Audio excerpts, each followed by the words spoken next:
എല്ലാവർക്കും നമ്മുടെ പുതിയ വീഡിയോയിലോട്ട് സ്വാഗതം. I am Sano. ഇസ്രായേലും ഇറാനും തമ്മിലുള്ള സംഘർഷങ്ങൾ തുടർന്നുകൊണ്ടിരിക്കുമ്പോൾ വാർത്തകളിലും സോഷ്യൽ മീഡിയകളിലും നിറഞ്ഞു നിൽക്കുന്ന പ്രധാന പേരാണ് ഹോർമോസ് കടലിടുക്ക് അഥവാ സ്ട്രെയ്റ്റ് ഓഫ് ഹോർമോസ്.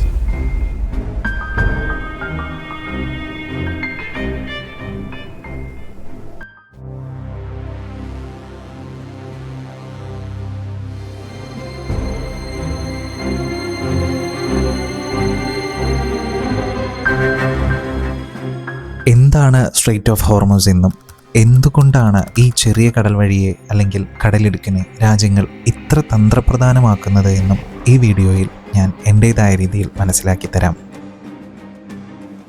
ആദ്യം എന്താണ് ഹോർമോസ് കടലിടുക്ക് എന്ന് നോക്കാം. പേർഷ്യൻ ഗൾഫിനെ ഒമാൻ ഗൾഫുമായും അറബിക്കടലുമായും ബന്ധിപ്പിക്കുന്ന ഒരു ഇടുങ്ങിയ ജലപാതയാണ് ഹോർമോസ് കടലിടുക്ക്. വടക്ക് ഇറാൻ, തെക്ക് ഒമാൻ്റെ മുസന്തം പ്രവിശ്യയും UAEയും കടലിടുക്കിനടുത്ത് ഹോർമോസ് ദ്വീപും സ്ഥിതി ചെയ്യുന്നു. 16-ാം നൂറ്റാണ്ടിൽ പോർച്ചുഗീസ് ശക്തികൾ കടലിടുക്ക് പിടിച്ചടക്കി. പിന്നീട് മുഗൾ സാമ്രാജ്യം, ഡച്ച്, ഇംഗ്ലീഷ് എന്നിവർ അധികാരം പിടിച്ചെടുക്കാൻ ശ്രമിച്ചുകൊണ്ടിരുന്നു. 104 മൈൽ നീളം, ഏകദേശം 167 കിലോമീറ്റർ, 21 മുതൽ 60 മൈൽ വീതി, ഏകദേശം 39 കിലോമീറ്റർ മുതൽ 97 കിലോമീറ്റർ വരെ. ഇതിൽ തന്നെ കപ്പലുകൾക്ക് യാത്ര ചെയ്യാൻ അനുവദിച്ചിട്ടുള്ള പാതയുടെ വീതി 3 കിലോമീറ്റർ മാത്രം. ആലോചിച്ചിട്ടുണ്ടോ എപ്പോഴെങ്കിലും ഈ കുഞ്ഞൻ ജലപാതയെ എന്തിനാണ് ലോകം ഇങ്ങനെ ഉറ്റുനോക്കുന്നത് എന്ന്? ലോകത്തിൻ്റെ തന്നെ വളരെ തന്ത്രപ്രധാനമായ കടലിടുക്കുകളിലൊന്നായ ഹോർമോസ് കടലിടുക്ക് എണ്ണ വ്യാപാരത്തിൻ്റെ, അതായത് ലോകത്തിൻ്റെ മൊത്ത എണ്ണ വ്യാപാരത്തിൻ്റെ 20% കടത്തിവിടുന്നത് ഹോർമോസ് കടലിടുക്കാണ്. അതായത് ദിവസേനം ഏകദേശം 21 ദശലക്ഷം ബാരൽ എണ്ണ ഈ കടലിടുക്ക് വഴി കടത്തിവിടുന്നുണ്ട്.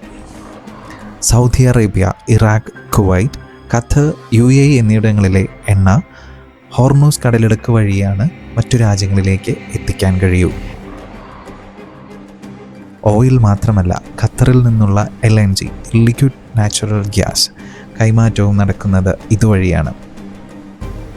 അതുകൊണ്ട് തന്നെ ഈ വഴി തടസ്സപ്പെടുത്തിയാലോ ലോകത്തിൻ്റെ ഊർജ വിതരണത്തിൻ്റെ കൈമാറ്റം മൊത്തത്തിൽ തന്നെ സ്തംഭിക്കും.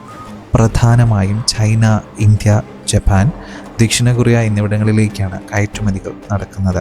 എണ്ണ വ്യാപാരത്തിന് പുറമെ നൂറ്റാണ്ടുകളായി സിൽക്ക്, സുഗന്ധവസ്തുക്കൾ, ആൽമണ്ടുകൾ എന്നിങ്ങനെയുള്ള നിരവധി അവശ്യ സാധനങ്ങളുടെ വ്യാപാരവും ഈ കടലിടുക്ക് വഴി നടക്കുന്നുണ്ട്. ഒരു ദിവസത്തിൻ്റെ യാത്രാ തടസ്സം പോലും ലോകരാജ്യങ്ങളുടെ വാണിജ്യ നിരക്കുകളെ മാറ്റിമറിക്കാൻ കെൽപ്പുള്ള കുഞ്ഞൻ കടലിടുക്കാണ് ഹോർമോസ് കടലിടുക്ക്. ഈ കടലിടുക്ക് പലപ്പോഴും യുദ്ധങ്ങൾക്ക് സാക്ഷ്യം വഹിച്ചിട്ടുണ്ട്. ഇറാൻ ഇറാഖ് യുദ്ധകാലത്ത് ടാങ്കറുകൾ തുടരെ ആക്രമിക്കപ്പെട്ടു. 1988 ഓപ്പറേഷൻ പ്രേയിങ് മാന്റിസ് എന്ന പേരിൽ അമേരിക്ക ഇറാനുമായി ഏറ്റുമുട്ടി. അതേ വർഷം അമേരിക്ക ഇറാൻ എയർ ഫ്ലൈറ്റ് 655 വെടിവെച്ചതിൽ 290 പേർ കൊല്ലപ്പെട്ടു. അടുത്ത കാലങ്ങളിൽ ഇറാൻ വിദേശ കപ്പലുകൾ പിടിച്ചെടുത്തിട്ടുണ്ട്. 1982 ഐക്യരാഷ്ട്രസഭയുടെ സമുദ്ര നിയമ കൺവെൻഷൻ പ്രകാരം എല്ലാ രാജ്യങ്ങൾക്കും കടലിടുക്കിലൂടെ കപ്പൽ ഗതാഗതം സാധ്യമാക്കിയിരുന്നു. എന്നാൽ കടലിടുക്കിൻ്റെ ഭൂരിഭാഗവും ഇറാൻ്റെയും ഒമാൻ്റെയും സമുദ്രാതിർത്തിക്കുള്ളിലാണ്. ഇറാൻ ഈ കരാർ ഒപ്പുവെച്ചിട്ടുണ്ടെങ്കിലും രാജ്യം അത് അംഗീകരിക്കാൻ ഇതുവരെ തയ്യാറായിട്ടില്ല.